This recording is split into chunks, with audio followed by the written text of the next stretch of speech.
Welcome to Tell Us Your Story, a podcast that amplifies the voices of the marginalized and oppressed in society's minorities. It sheds light on their struggles, triumphs, and untold experiences. Ishmael, welcome to Tell Us Your Story. So Tell Us Your Story is a conversation where we share stories from survivors who have experienced violence and discrimination based on gender identity and perceived sexual orientation. This conversation is to relieve survivors of their trauma and to bring some form of closure, while we create awareness among the general public about the daily struggles of persons with identity that also comes with perceived sexual orientation. So you're welcome. Thank you. Ishmael, please tell us your name, your location, and also if you... My name is Ishmael, 27 years, from Napoli, and my pronoun is he, she. So, Ishmael, I would like you to go ahead and tell us this particular incident that happened that you want to share with us. So, the microphone is yours. You can just tell us what happened. Thank you. So when I was 6 years old at Central Region Cape Coast, now my uncle, both my mom's side and my dad's side, they used to have an affair. Sexual engagement. Yes. So I didn't know anything about the many and then I also went to boys' school. Basic school was boys' school. GHS2 was boys' school. SHS was mixed. Basic school, I used to have sex affair with some of my colleagues. Let's pick it up from when you were 6. Your uncle, does it mean 2 uncles? Yes. So one from your mom's side and one from your my dad's side side. had sexual engagement with you. Yes. You were 6 years old. Yes. And what did they tell you before they had that sexual engagement with you at 6? Okay. They will call me. Sometimes they will use money, food, because my dad and my mom were busy. They don't have much attention. They don't pay much attention to us. So those who pay much attention to us, they are my uncles. Yeah. So sometimes they will call me Papa Ko, Uwahi, Beji.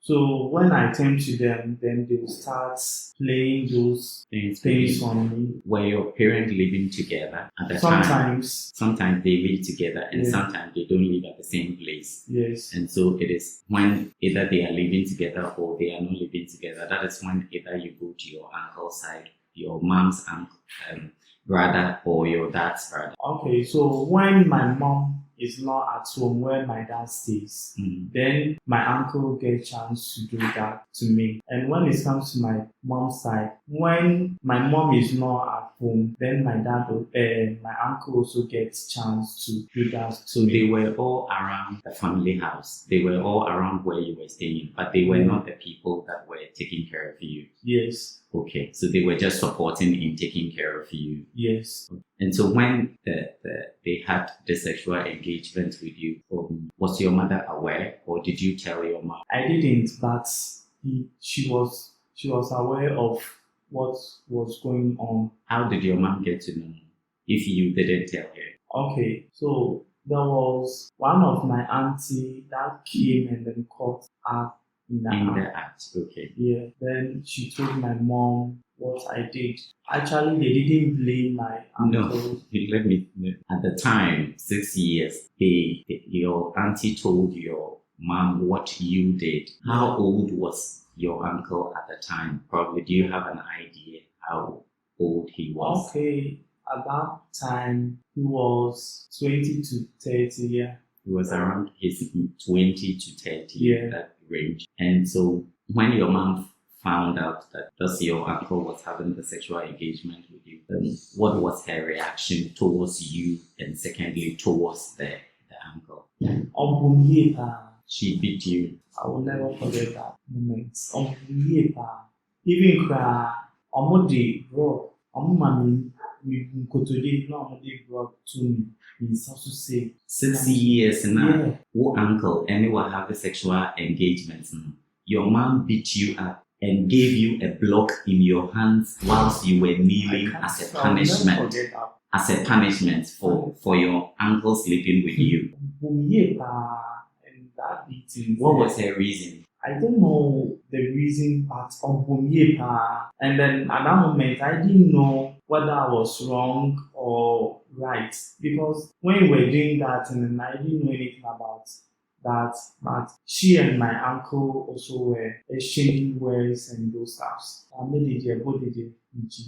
So they didn't beat your uncle, or nothing happened to him. They didn't report him to the police station. No. Why do you think your mother was blaming you for all of it? If you have an idea, now you are gone, but do you have an idea why you thought at the time, if you were the child in the situation, and so you were the victim, why do you think you were the one that was beaten? Okay, because at that moment I was too girlish. I said they made me want to solve bad.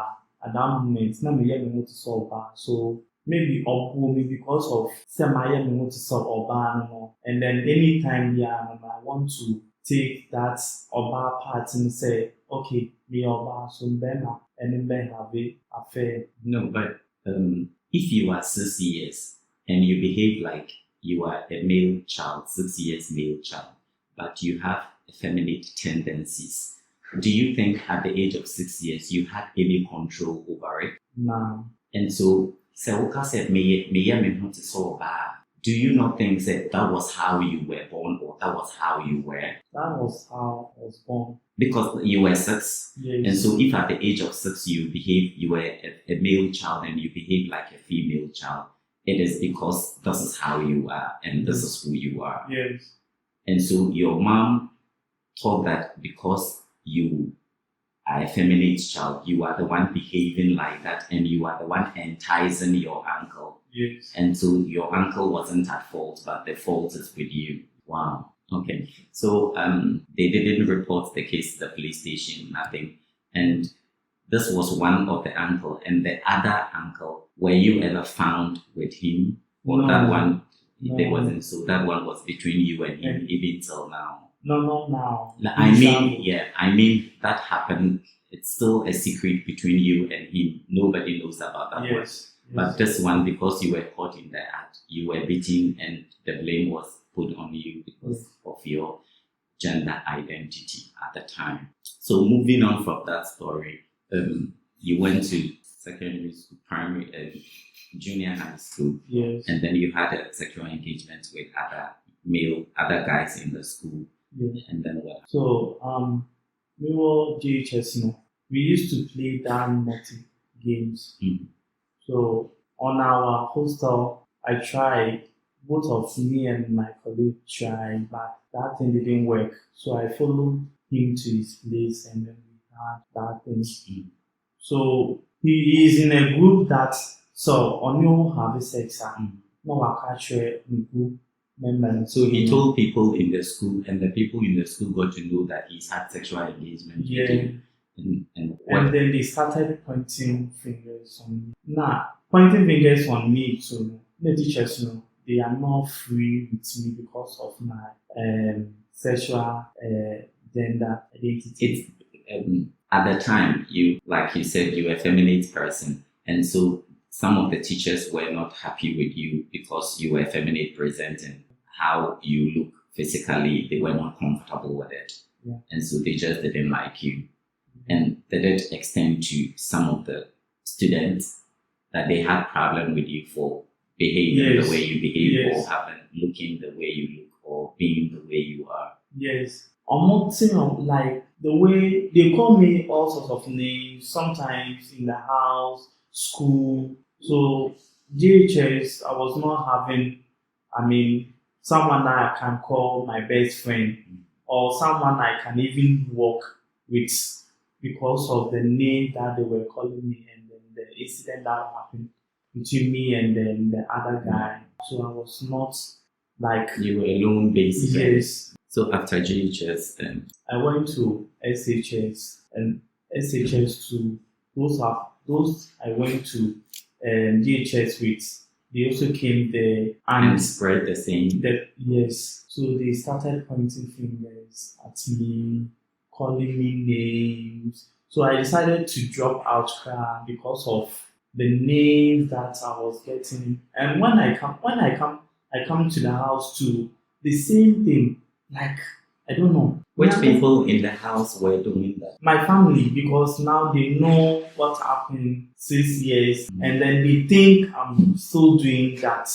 Because there has been an episode with Yes. someone too in the secondary school, and so now they in JHS, and so now they confirm that you are the Yeah. cause for even the initial sexual engagements that your uncle Uncle, had with yeah. you, and so they were calling you names. They were calling me Kojo Besia, Auntie C, like a lot of names that they were calling me. So I decided not to continue the school again. Was it when they called you those names? Was it in a person, or it was in they meant it negatively? They really mean it. Like, say, Wakaya the Bonibi. Uba Kojo Besia na wahi. Uba Auntie is na wahi. So my actual name, it came to a point that name, if you were, then they were calling me those names. Kojo Besia as a name is an identity. It only means that a male with a female presenting features. So Kojo Besia as a name, even though in our society some people use it derivatively, in a derivative term, thinking that you should be offended when they call you that, but actually it's an identity. And so it's a name that is normally used to call people that are effeminate presenting, even though they are men. But what I want to understand is that when they call you those names, was it just to call for your attention, or they were calling you those names for you to feel bad, or Yes. it was on negative? Yeah. They actually call me those names for me to feel bad. And then maybe CBA, then they call that name maybe for my parents or the family to read out on that. So Okay. whenever my mom also hear those names, then she'll hit on me, insult me. Yeah, sometimes they call me Suba. And then I was not free with my brothers. We are 4 boys. They were not free with me.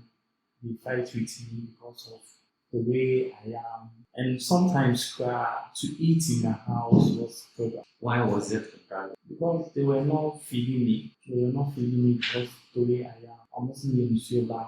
Your mom, they will cook in the house and they won't give you some of the food, or they will just give everyone money to go and buy food, but they won't give. Sometimes they will cook in the house. I'll be out. Sometimes they will give money. I'll be out.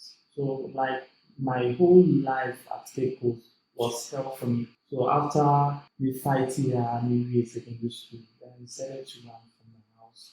So when I came to Accra, I think it was 4 months now for being in New York. So you left Cape Coast on your own. Yes, How old were you? I was 17 at that time. You were 17 at the time, and you left home Yeah, because of the experiences, yeah. the violence, the discrimination that you were facing in the house, and you came to Accra. Who invited you in Accra? Nobody. I came here on my own because I wanted peace. I want to make a family. For being there, I think it won't even help. So when you came to Accra at the age of 17, who did you live with? I was not living. You were on the streets of Accra. I was not living it. And 4 months you were on the streets of Accra, and your Yeah. parents didn't know, nobody in your family in Cape Coast knew that you were in Accra. No one. I didn't inform anyone that I'm living trapped. And so when you came to Accra and you started looking out for yourself, how has it been? And what are some of the challenges that you've also faced in Okay, so when I came to Accra, that is related to your sexual orientation and gender identity?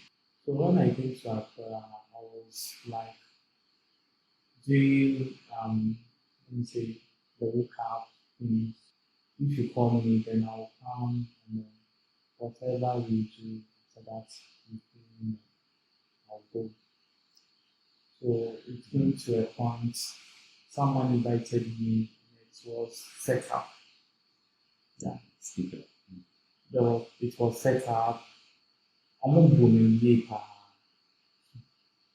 Ọmọ bù mí at Fadama. Ọmọ bù mí ah. So when you came to Accra, you were having sexual engagement with people just so you can survive. Yes, And one of them turned out to be a setup for you. yes. Did they take your belongings? Yeah, my phone. So they only picked you up and And they they took took your my phone phone. and they left you. Yes. They didn't demand for anything. No. They told me they would call my mom. Calling my mom will not bring me anything because my mom that you will call her, but that also could be better. So calling her me issue. And so after that incident as well, what happened? So after that incident, I was attending Church of Jesus Christ of Latter-day Saints. I reported the case to our bishop, so he's the one who helped me, and I got a place to stay. And I got a job too, so I was doing it small. So I get a room myself and When the incident happened, the one they set you up, you were able to tell your bishop. yes, I told him that it was a friend who called me. I didn't. My can't say it was just Sexual yeah. engagement, someone called you in there. So they took the case up, or they just No. they just gave you a place to stay. So I told them that it was a friend who called me to meet, and then he was going to give me a work, and not knowing that it was a setup. Okay, so from there they looked for a job for you, Yeah. and then they gave you an accommodation, Yes. and so you were able to do the work to rent your own space. Yes. And so that is, you have been taking care of yourself from that time till now. Yes. And so all the things that happened from childhood, from the house, the relationship you didn't have with your brothers, with your family, and coming to Accra, having to have sexual engagement with people before you could feed your own self, or to even at a point have a place to lay your head in the night. How has all of these things contributed negatively to your life? Okay.